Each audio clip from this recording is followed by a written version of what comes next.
கரூர் சொந்தங்கள், உங்கள் அனைவருக்கும் என்னுடைய வணக்கம். ஒரு மனுஷன் லைஃப்பில் எவ்வளோ பெரிய ஒரு உயரத்துக்கு போனாலும் மனசளவில் சில வலிகள், காயங்கள், அதை மறக்க முடியாது இல்லையா? எல்லார் லைஃப்லேயும் அப்படி தான், நமக்கும் அப்படி தான்.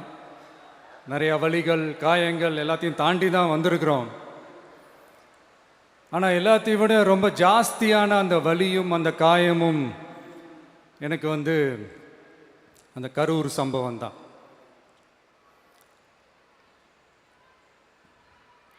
மக்களை சந்திக்கணும், மக்கள் பிரச்சனைகளை எடுத்து பேசணும். அதுக்காக தான் அந்த மக்கள் சந்திப்பு பயணத்தை தொடங்கி திருச்சி, அரியலூர், நாகப்பட்டினம், திருவாரூர், நாமக்கல், கரூர் அப்படின்னு சொல்லிட்டு போயிட்டுருந்தோம். அரியலூரில் அந்த மீட்டிங் முடிச்சுட்டு பெரம்பலூர் போகிறதுக்கு முன்னாடி அந்த பெரம்பலூர் போலீஸ் எங்களை அலர்ட் பண்ணாங்க. சரிங்க, கூட்டம் கொஞ்சம் ஜாஸ்தியாக இருக்குது, லேட் ஆகிடுச்சு, வராதிங்க அப்படின்ட்டு. So we had no choice. Police சொன்னால் நம்ம அதை ஒபே பண்ணி தானே ஆகணும்.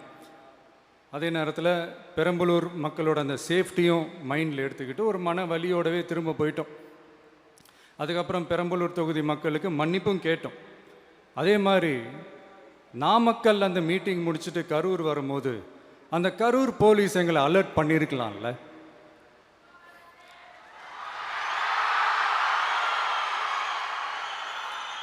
இல்லை சார், இங்கே எதிர்பார்த்ததை விட கொஞ்சம் கூட்டம் அதிகமாக இருக்குது, கண்ட்ரோல் பண்ண முடியல, வராதிங்க. அண்ட் போலீஸ் நினச்சா அவங்க அந்த மீட்டிங்கே கேன்சல் பண்ணலாம். ஏதோ தப்பாக இருக்குது, ஏதோ தப்பாக தோணுது அப்படின்னு நினச்சிட்டாலே they have all the rights to cancel the meeting. எங்ககிட்ட கேட்கணும்லாம் ஒன்றும் அவசியமே கிடையாது. ஆனால் அதையெல்லாம் எதுவுமே செய்யாமல் அந்த ஹைவேல இருந்த அந்த ஸ்பாட்டுக்கு போலீஸே எங்களை உள்ளே கூட்டிகிட்டு வந்து விட்டு அந்த நாடகம்லாம் இருக்குது பாருங்க.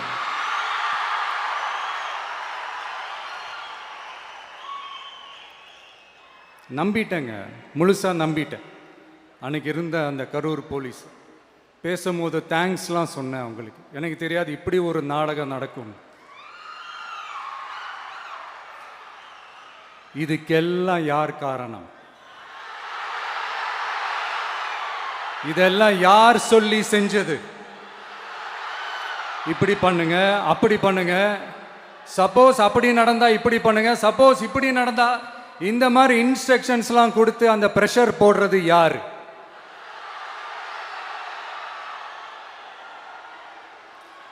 அந்த சம்பவத்தில் நம்ம யாரெல்லாம் இழந்திருக்கோம் தெரியுமா? ஒரு டிவியில் என் படமோ பாட்டோ வந்துச்சுன்னா, அம்மா விஜய் மாமா, அம்மா விஜய் மாமா அப்படின்னு சொல்லி அவங்க அம்மா கிட்ட சிரிச்சுக்கிட்டு அந்த டிவி ஸ்க்ரீனை போய் தொட்டு முத்தம் கொடுத்துக்கிட்டு என் அக்கா தங்கச்சிங்களோட தங்க பிள்ளைகளை இழந்திருக்கோம்யா.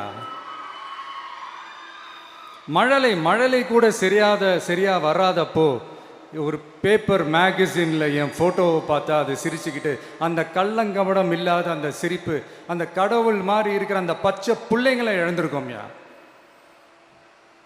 என் அக்கா, தங்கச்சி, அண்ணன், தம்பி, குடும்ப உறவுகளை இழந்து அந்த வலியோட இருக்கிற என்ன நீங்க ஏளனமா பேசுறீங்களா? என் மேல பழிய தூக்கி போடுறீங்களா? இப்படி ஒரு சம்பவம் நடந்துருச்சு. இது ஏன், எதனால, அதுக்கான பின்னணி என்னன்ட்டு அந்த வலியோட வீட்டில் உட்கார்ந்துட்டு இருக்கிற ஓடி ஒளிஞ்சிட்டான்னு வர சொல்றீங்களா? வாயின்னு முன்னிருந்தா என்ன வேணாலும் பேசுவீங்களா?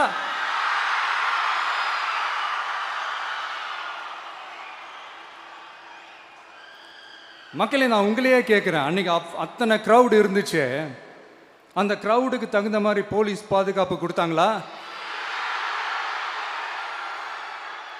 இந்த இடத்தை எடுத்துக்க சொல்லி நாங்கள் தான் சொன்னோம்னு ஒரு போலீஸ் ஆஃபீஸர் பேட்டி கொடுக்குறாரு, அதுக்கு என்ன அர்த்தம்? இவ்வளோ வலி, இவ்வளோ காயங்கள் கொடுத்துட்டு பழியை தூக்கி நம்ம மேலே போட்டுட்டு அதில் ஒரு அரசியல் ஆதாயம் தேடுறீங்களேயா? இதுல வாய் கூசாம சட்டசபையில ஸ்டாலின் சார் நம்ம மேல திருப்பி விட்டு அங்க ஒரு அரசியல் செய்யறாரு. அதுக்கு என்ன அர்த்தம்? நமக்காக வந்திருக்கிற மக்களை காக்க வைக்கிறதுக்கு நான் ஒன்றும் ஆதாயம் தேடுற அரசியல்வாதியெல்லாம் கிடையாது. மக்களுக்காக அரசியலுக்கு வந்தவன் இந்த விஜய். எனக்காக எல்லாமும் கொடுத்த என் மக்களுக்காக எல்லாத்தையும் விட்டுட்டு மக்களுக்காக மட்டுமே அரசியலுக்கு வந்தவன் இந்த விஜய். அவங்களுக்காக நன்றி கடன் செலுத்துறதுக்காக மட்டுமே அரசியலுக்கு வந்தவன் இந்த விஜய். உங்களுக்கு தான் இந்த விஜயை பத்தி நல்லா தெரியுமே. ஆனா நம்ம எல்லாருக்குமே இத்தனை வலிகள் காயங்கள் கொடுத்தவங்களுக்கு இந்த 2026 தேர்தலில் தக்க பதிலடி கொடுத்துட்டீங்க. ஆனா அது மட்டுமே பத்தாது மக்களே, அது மட்டுமே பத்தாது. காலகாலத்துக்கும் எழுந்திருக்கவே முடியாத அளவுக்கு நிரந்தரமான ஒரு பதிலடியை நீங்க கொடுத்துக்கிட்டே இருக்கணும்.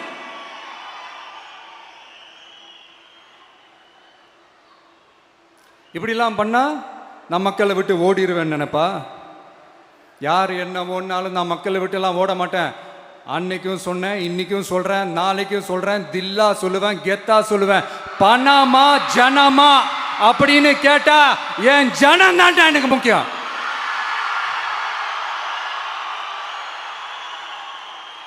மக்களே, உங்களை விட எனக்கு இந்த காசு பணம் முக்கியமா என்ன? இவ்வளோ குறைகள் நம்ம மேல சொல்றாங்களே, இப்ப நான் சொன்ன மாதிரி அவங்களால ஓப்பனா சொல்ல முடியுமா? அந்த தில்லு இருக்கா, திராணி இருக்கா? ஒரு கிடையாது. ஆனா நம்ம மக்கள் அமைச்சு கொடுத்த நம்ம அரச குறைகள் மட்டும் டிசைனா மாடலா குறைகள் மட்டும் சொல்லுவாங்க. ஒவ்வொரு டிபார்ட்மெண்ட்லயும் அந்த பார்ட்டி ஃபண்ட், அந்த கட்சி நிதின்ற பேர்ல அடிக்கிற கொள்ளையெல்லாம் இந்த தீய சக்தியா இருக்கட்டும், தீந்து போன சக்தியா இருக்கட்டும், ரெண்டு பேரும் மாறி மாறி இதே தான் செஞ்சிட்டு இருக்கிறாங்க. இதுல ஒரு ஹைலைட் காமெடி என்னன்னா, சட்டசபையில் பேசும்போது பார்ட்டி ஃபண்டுன்னு தான் சொன்னேன்.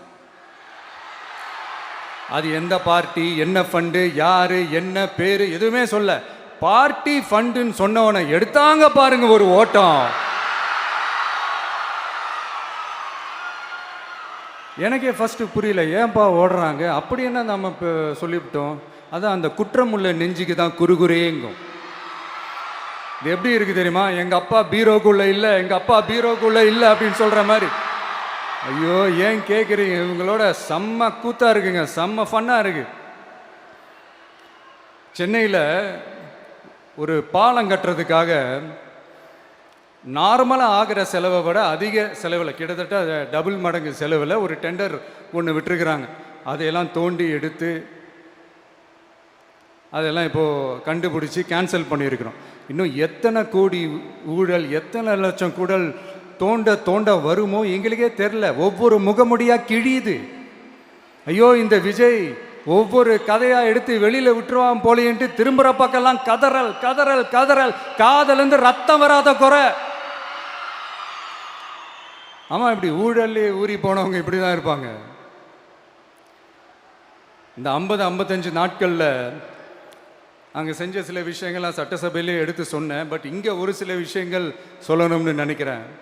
இந்த மின்சாரத்துறையில் இதுக்கு முன்னாடி போட முடியாமல் இருந்த அந்த பதவி உயர்வை இப்போ தான் எங்களால் போட முடிஞ்சுது. அதுக்காக ஒரு அக்கா அழுதுகிட்டே ஒரு நன்றி சொன்னாங்களே, அதெல்லாம் அவங்க கண்ணில் படாது அந்த வீடியோலாம், குறை சொல்கிறவங்களுக்கு. அடுத்து லஞ்சம்லாம் ஒழிக்க முடியாது, ஊழல்லாம் ஒழிக்க முடியாது, அதெல்லாம் பிளட்டிலேயே ஊறி போய் இருக்கு அப்படின்னு சொன்னவங்க போய் ஒவ்வொரு கவர்மெண்ட் ஆஃபீஸாக பாருங்க, ஒரு பைசா லஞ்சம் இல்லை, ஒரு பைசா ஊழல் இல்லை, வேலையெல்லாம் சும்மா டக்கு டக்கு டக்குன்னு நடக்குது. ஒரு பெரியவர் ஒருத்தர் சொல்றாரு, தம்பி வேலையெல்லாம் நடக்குது, ஆனால் அதையும் தாண்டி எங்களுக்கு மரியாதை கொடுக்குறாங்க தம்பி, உட்கார வச்சுலாம் பேசுறாங்க. இதெல்லாம் இதுக்கு முன்னாடி நடந்ததே இல்லை. அவனை போய் பாரு, இவனை போய் பாரு, இந்த ஆஃபீஸரை போய் பாருன்னு சொல்லி அலைய விடுவாங்க. இப்போ லஞ்சம் இல்லை, ஊழல் இல்லை, வேலையெல்லாம் உடனே நடக்குது. மக்கள் அப்படி ஒரு பெருமூச்சு ஒன்று விடுறாங்க. அதை பார்த்து நமக்கு அப்படி ஒரு ஹாப்பினஸ். இதுக்கு மேலே என்ன வேணும்? ஏன் இதெல்லாம் பண்ண முடியாது? மனசுன்னு ஒன்று இருந்தால் பண்ணலாம். இப்போ பண்ணலை. அதே மாதிரி இந்த L&T நிறுவனத்தோட 18,600 crore-க்கு 3 திட்டங்கள் அந்த ஒப்பந்தம் அந்த கையெழுத்து போட்டிருக்கிறோம். கிட்டத்தட்ட 8200 பேருக்கு வேலை வாய்ப்பு. நான் சொல்கிறது அந்த 3 மாவட்டத்தை சேர்ந்தவங்களுக்கே அவ்வளோ வேலை வாய்ப்பு. குறுவை சாகுபடிக்காக 134 கோடியில் அந்த சிறப்பு தொகுப்பு திட்டம் அறிவிச்சிருக்கிறோம் நம்ம விவசாயிகளுக்காக. இப்போவும் சொல்கிறேன், நம்ம விவசாய பெருமக்களே, உங்களோட இந்த அரசு கூடவே நிற்கும். பெண்கள் பாதுகாப்புக்காக சிங்கப்பெண் அதிரடி படை, அது உங்களுக்கு நல்லா முன்னாடியே தெரியும். வரப்போகிற அறிஞர் அண்ணா அவர்களுடைய பிறந்த நாளில் உங்கள் அண்ணனுடைய அரசில் தாய் மாமன் தங்க மோதிர திட்டம் அறிவிக்கப்படும். இதெல்லாம் கேட்டாங்களே, வாக்குறுதி கொடுத்தீங்களே, என்னாச்சு என்னாச்சுன்னு. இந்த தீய சக்தி மாதிரி ரியல் தாய் மாமன்லாம் கிடையாது, ரியல் தாய் மாமன். எப்படி ரியல் தாய் மாமன்.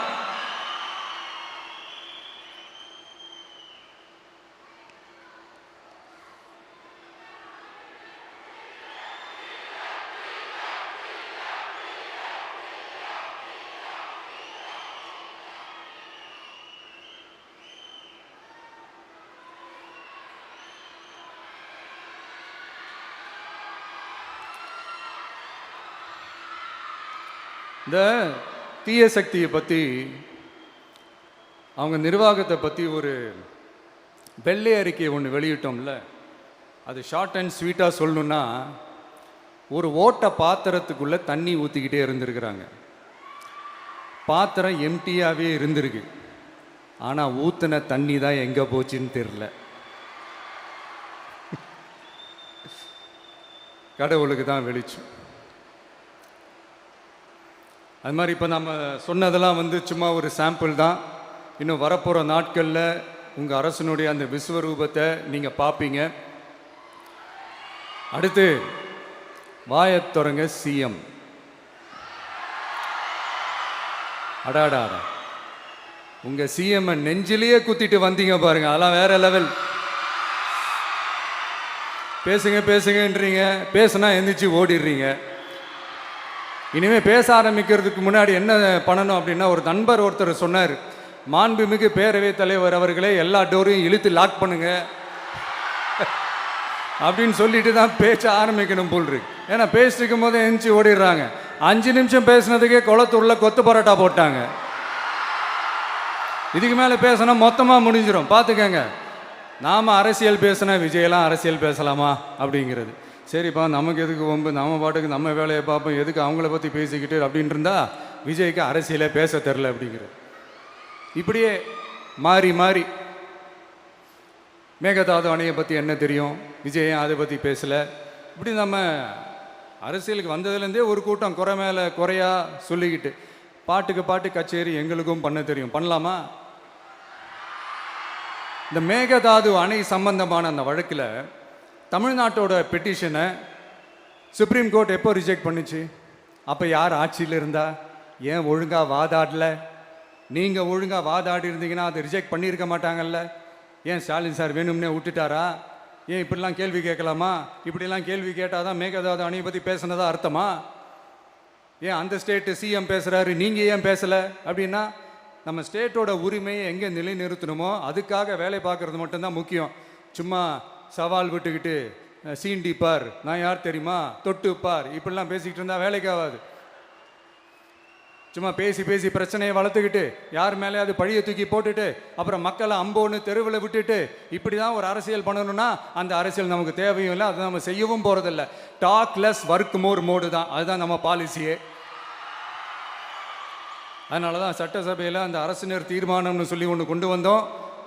அதை எப்படி டு டேக் இட் ஃபார்வர்ட், எப்படி கொண்டு போகணுமோ அதை சரியாக செய்வோம். சென்ட்ரல் கவர்மெண்ட்லேருந்து அந்த டீலிமிட்டேஷனை திரும்ப கொண்டு வர போகிறதா ஒரு பேச்சு ஒன்று அடிபடுது. யார் என்ன டீலிமிட்டேஷன் கொண்டு வந்தாலும் தமிழ்நாடு அது ஒத்துக்காது. நமக்கான இடத்த யாரும் பறிக்கவும் முடியாது, அது பறிக்கவும் விட மாட்டோம். இப்படி நாம் இருக்கும்போது இந்த தீய சக்தி திமுக எங்கே போய் நிற்குது, யார் கதவை தட்டிக்கிட்டு நிற்குது, அது உங்களுக்கே நல்லா தெரியும். மக்களே, இந்த தீய சக்தியும் தீந்து போன சக்தியும் வேறலாம் இல்லை, கூட்டு களவாணிங்க. சொல்ல முடியுமா அவங்களால? எங்களுக்குள்ள ஒட்டும் இல்லை, உறவும் இல்லை, அறிவிக்க முடியுமா, நிரூபிக்க முடியுமா? இந்த வரப்போகிற இடைத்தேர்தலில் அதை நிரூபித்து காட்டுங்க, அப்புறமா பேசுங்க. மக்களை, என் மனசை விட்டு கரூர் எப்பவும் நீங்கவே நீங்காது. நமக்கு ஏற்பட்ட வேதனையான சம்பவத்தை, நமக்கு எதிராக நடந்த சதிய சூழ்ச்சிய இனி வர்ற ஜென்ரேஷனும் அவங்களுக்கு தெரியப்படுத்தணும்ல. அதுக்காகவே இனி ஒரு அரசியல் சதிய, அரசியல் சூழ்ச்சிய யாரும் யோசிக்கவே கூடாதுன்றதுக்காகவே கரூர்ல ஒரு நினைவு சின்னத்தை நம்ம டிவிகே சார்பா அமைக்கப்படும் அப்படின்றத அறிவிக்கிறோம். அப்புறம் கரூர்ல இருந்து ஒட்டுமொத்த தமிழ்நாட்டு மக்களுக்கும் சொல்றேன், உங்க டிவிக்கு அரசு உங்களுக்காகத்தான் உழைக்கும். அடிப்படை வசதிகளை முதல்ல நிறைவேற்றணும். ஒரு பக்கம் நிதி நிலைமையை சரி செஞ்சுக்கிட்டே, இன்னொரு பக்கம் அப்படியே நாம் சொன்னதில் ப்ரையாரிட்டி பார்த்து ஒவ்வொன்றா படிப்படியாக நிறைவேற்ற ட்ரை பண்ணுவோம். இது எப்பவும் உங்களுக்கான அரசாக தான் இருக்கும். இந்த விஜய் உங்கள் விஜயாக தான் இருப்பான். நீங்கள் உரிமையோட உங்கள் கவர்மெண்ட்டை நீங்கள் அணுகலாம். இந்த தீய சக்தி ஆட்சி முடிஞ்சு பொட்டிக்குள்ளே போனதுலேருந்து என்னென்னமோ பண்ணுறாங்க, இது ஏதோ பேசுகிறாங்க, சோஃபாங்கிறாங்க, வாஷிங் மிஷினுங்கிறாங்க. இந்த அரசியல் வியாபாரம் பண்ணுறதுக்கான அந்த வெண்டிங் மெஷினே அவங்க தான். யார்? இந்த திமுக. இதில் நம்மளை பார்த்து வாஷிங் மிஷினுங்கிறாங்க. எலெக்ஷனில் ஓட்டுக்கு காசு கொடுக்குற அந்த கலாச்சாரத்தையே, அந்த கல்ச்சரை அடித்து நொறுக்கி இருக்கிறோம். எலெக்ஷன்லேயே அப்படி வேலை பார்த்த நமக்கு எதுக்கு இந்த குதிரை, கழுதை, ஒட்டக பேரெல்லாம்? மக்களின் பக்கம் அப்படி இருக்கும்போது நமக்கு எதுக்கு இந்த பேரெல்லாம்? இந்த திருட்டு திமுக ஆட்சியை வச்சுக்கிட்டு ஊரடிச்சு ஒலையில போட்டு இந்த கொள்ளையை அடிச்சதுனால தான் உங்க கரூர் கம்பெனி ஓனர் ஒருத்தர் எங்க எங்க இருக்காருன்னே தெரியாம ஓடு ஓடு ஓடு ஓடு ஓடு ஓடு ஓடு ஓடு வராம் பாரு வேட்டக்காரன் ஓடினே இருக்கிறாரு. இன்னொருத்தர் ஃபாரின்ல போய் ஒளிஞ்சுக்கிட்டார். ஃபாரின் ஸ்டாலின் சார்ன்னு நினச்சிட போறீங்க, அவர் இல்லை. எனக்கு எப்பவுமே ஸ்டாலின் சார் மேல ஒரு தனி பாசம் ஒன்று உண்டு. அவர் கிடையாது, இவர் வேற. சிங்கப்பூருக்கு செக்கப்புக்கு போனார்ல அவரு. இன்னும் தோண்ட தோண்ட எத்தனை பேர் மாட்ட போறாங்களோ தெரில.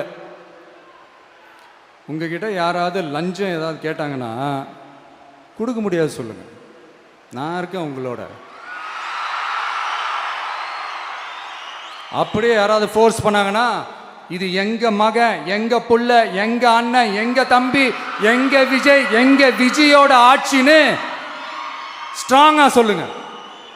மக்களே, நீங்க கூட இருக்கும் போது லஞ்ச ஊழல் மட்டும் இல்லை, அதிகாரத்தை வச்சு ஆட்டம் போடுற யாரா இருந்தாலும் அடங்கிடுவாங்க.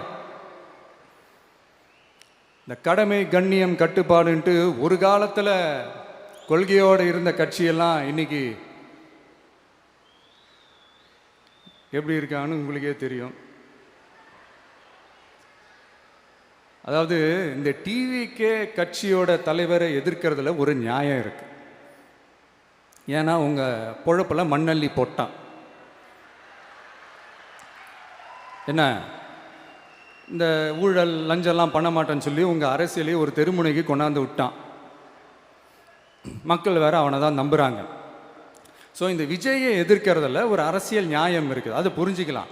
ஆனால் இன்னைக்கு இந்த விஜயை மக்கள் ஓட்டு போட்டு ஜெயிக்க வச்சு ஒரு தீர்ப்பை கொடுத்து மக்களுக்காக வேலை செய்யறதுக்காக முதலமைச்சராக உட்கார வச்சிருக்கிறாங்க.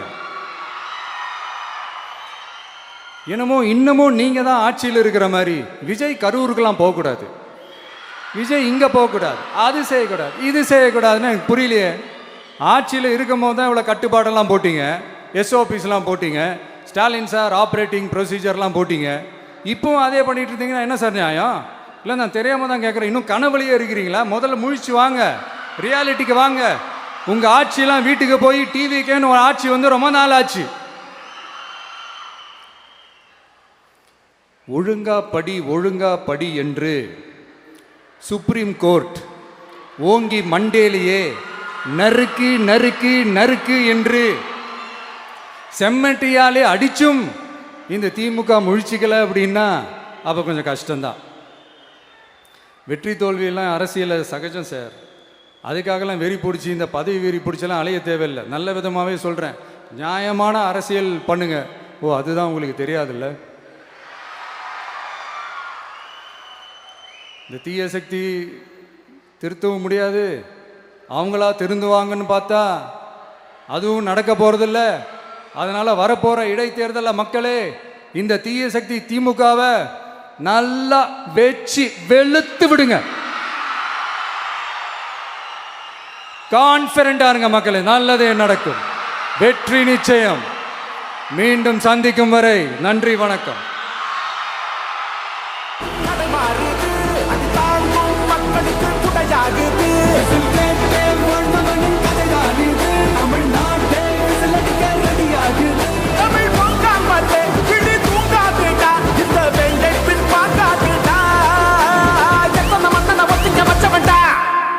நான் தன்னந்தனியாளு, நீ நம்ம பாரு.